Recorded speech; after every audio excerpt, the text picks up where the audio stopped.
Support comes from the Missouri Forest Products Association, committed to conservation and careful management of the state's forests to make them more resilient and better habitats for wildlife. ChooseWood.com. From St. Louis Public Radio. This is St. Louis on the Air.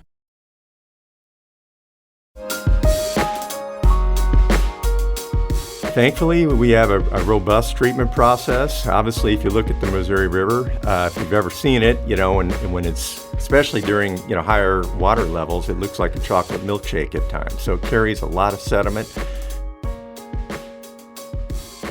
So we're curtailing our use here at the same time that the West is just growing gangbusters, Yes. And they can't find water sources. Are there going to be people and pressure to say, hey, more people should use the Missouri? I'd say that people, I'm sure, are looking at the Missouri, especially if you're out west and you don't have a good water source. And, it's no easy way to get there from there. Here, obviously, in water, weighs 8.34 gallons per pound. So to transport, it's not an easy thing to do. But I would say, I'm sure that has been looked at. I'm Sarah Fensky. The West is in a terrible drought. Reservoirs fed by the Colorado River are at their lowest levels in a long time. Many people are worried about water supplies in the Southwest. But what about the gateway to the West? Where does our water come from? And is it in any jeopardy of drying up? Turns out a major source here in the St. Louis area is the Missouri River. And joining us today to tell us more about it is Timothy Ganz. He's the Director of Water Quality and Environmental Compliance at the Missouri American Water Company. So, Timothy, welcome. Welcome. Thank you, Sarah. I appreciate it. Thanks for having me. So give us the lay of the land here. What parts of the St. Louis metro area use water from the Missouri River? Okay. So the majority of the St. Louis metro area uses the Missouri River as the source water for our drinking water. St. Louis County, about 70% of St. Louis County relies on the Missouri River. The other 30% is the Merrimack River. And then actually St. Louis City utilizes the Missouri River as well. They have a plant at the Howard Bend on the Missouri River, real close to our central plant, which is in Chesterfield. And their Chain of Rocks plant is actually on the Mississippi River, but it's Missouri River water that they're taking out of the river. It's just below the confluence of the Missouri River. And so on the Illinois side, they're mostly getting from the Mississippi. That's correct. But here in the Missouri side, it sounds like the Missouri, we are wildly dependent on this river. That's true, yes. It's interesting, even as somebody who's trying to pay more attention to the river in recent years and think about it, I always end up thinking about the Mississippi. And it looms so large in our consciousness here. Do you think the Mississippi gets short shrift in the St. Louis area? I don't know. Mark Twain wrote a lot about it, and he's known for that. I don't think so. I think the Missouri actually probably gets short shrift more than the Mississippi. I think a lot of people don't appreciate it for what it is. An excellent source of drinking water. Also, the ecology it maintains and supports the fish and wildlife. And it's actually, a lot of people don't realize the recreational value on the river. It's actually, if you've never floated on the Missouri River, it's quite an experience. That's interesting. Can you do that close to St. Louis? Yes, you can. You can? Yes, you can. Okay, this definitely gets short shrift. Yeah. In fact, I'll put a plug in for it. In about 2 weeks, there's a canoe kayak race on the Missouri River. It's called the Missouri River 340. Starts in Kansas City. It's a continuous, nonstop race from Kansas City to St. Charles on the Missouri River. And there's several hundred paddlers that do it every year. And I think it's in its maybe 18th year. And we're actually involved, Missouri American Water, we're involved in helping to promote the race, and we get involved with it. So you're making a great case. This is not just a water source. This is also a source of recreation if we care enough to tap into it. And I guess that brings us back to this question that I sort of teased in introducing you.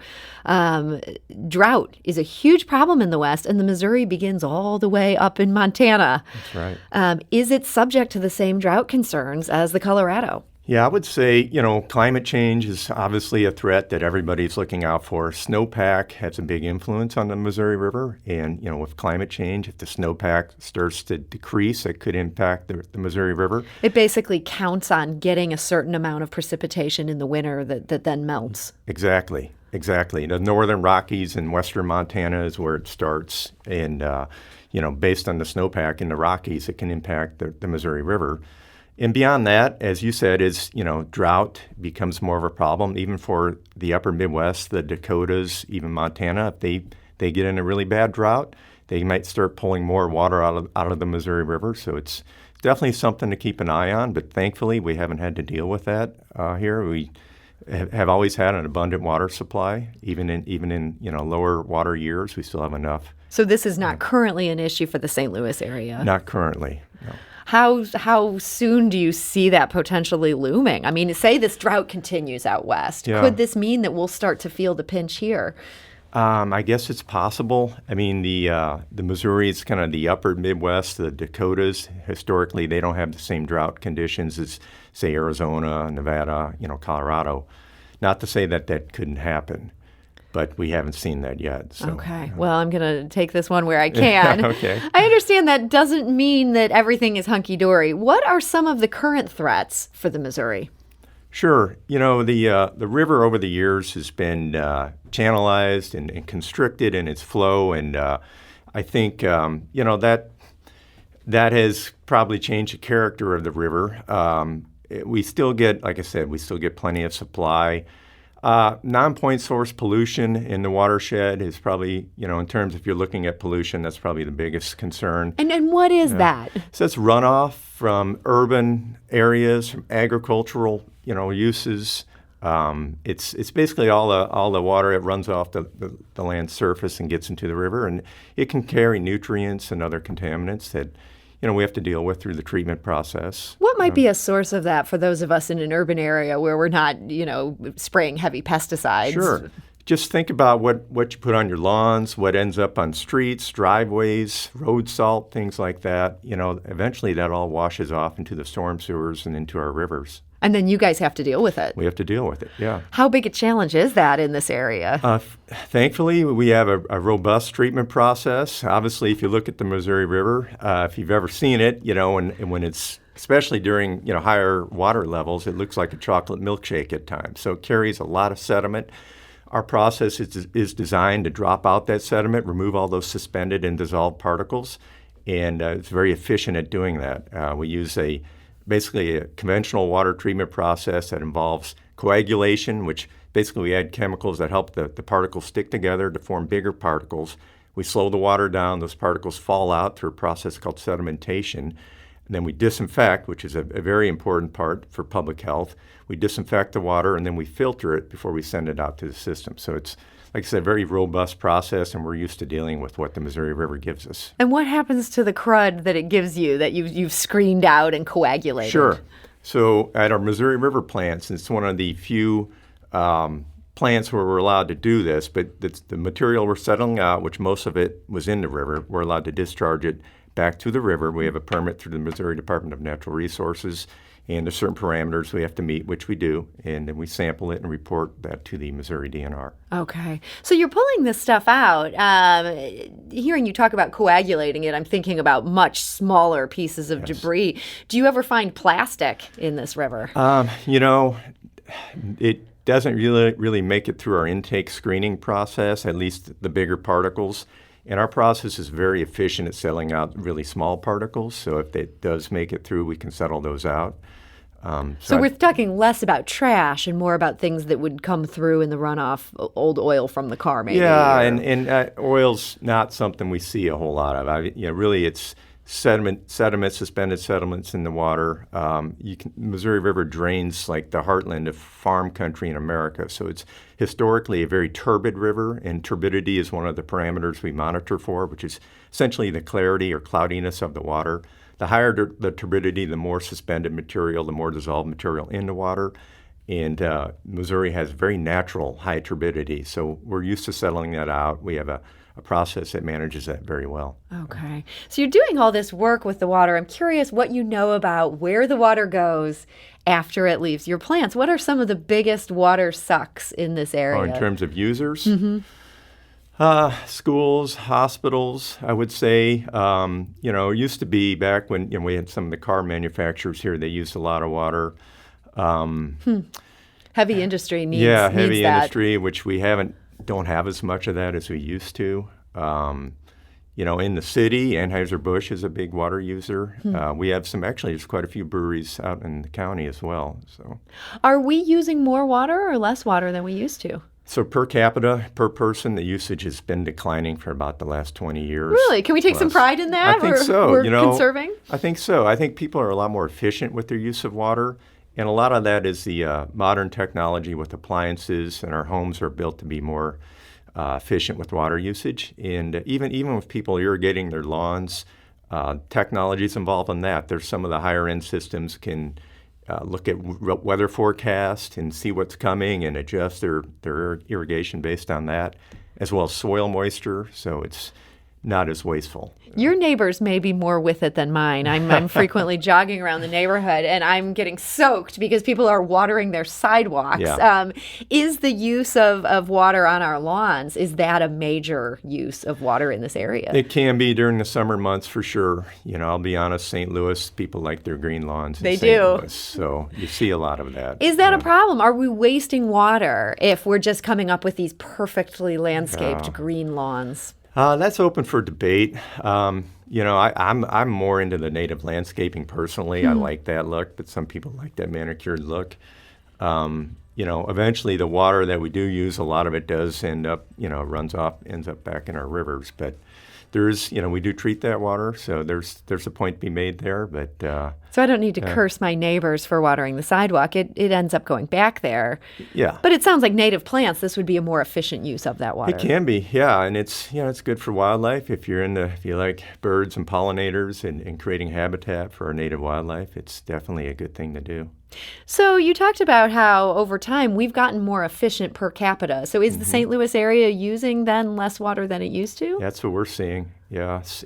I mean, our 4 treatment plants in St. Louis County have a capacity of close to 400 million gallons per day. That's as much as we can produce. And frankly, we used to get days over 300 million gallons per day fairly routinely during the summer, but it's rare if we get there these days.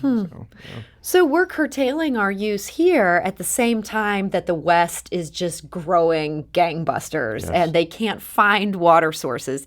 Are there going to be people and pressure to say, hey, more people should use the Missouri? I'd say that people, I'm sure, are looking at the Missouri, especially if you're out west and you don't have a good water source. And, it's no easy way to get there from here, obviously. And water, weighs 8.34 gallons per pound. So to transport, it's not an easy thing to do. But I would say I'm sure that has been looked at. I don't know any specifics about projects or anything like that, but yeah, I'm sure that's It's interesting hearing you talk about just how hard it is to ship water. We know that St. Louis was founded in this location for a reason. It sounds like we're continuing to benefit from this, where other cities are in some deep trouble. I completely agree, Sarah. Yes, I mean we're really ideally suited, especially with what's going on with the droughts and climate change, the confluences of 3 of the largest rivers in the country. So. We're very fortunate in that regard, and I'm very thankful to have the Missouri River as our source water. So again, you make a great case for the Missouri. I'm sold on this. What do you see as the biggest threat for the Missouri going forward? Yeah, I think probably, looking at climate change, potentially source of supply or long-term river conditions in terms of how much water is coming down the river and snowpack. Environmental threats like that are probably the biggest threats, I would say. Okay. So we should all try to do our part as it continue to lower our usage. I think so. I mean, like I said, it's not an issue right now, but it's good to be efficient in the use of all of our resources, regardless. If we have enough of it, we should not take it for granted. Well, Timothy Ganz, Director of Water Quality and Environmental Compliance at the Missouri American Water Company. Thank you so much for joining us today. Okay. Thank you, Sarah. St. Louis on the Air is a production of St. Louis Public Radio. Understanding starts here.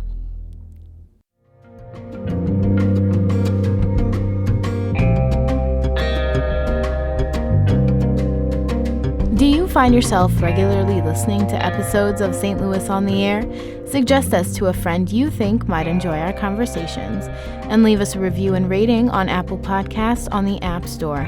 It's the simplest way to help people discover our show. Thank you. St. Louis Public Radio is a member-supported service of the University of Missouri, St. Louis.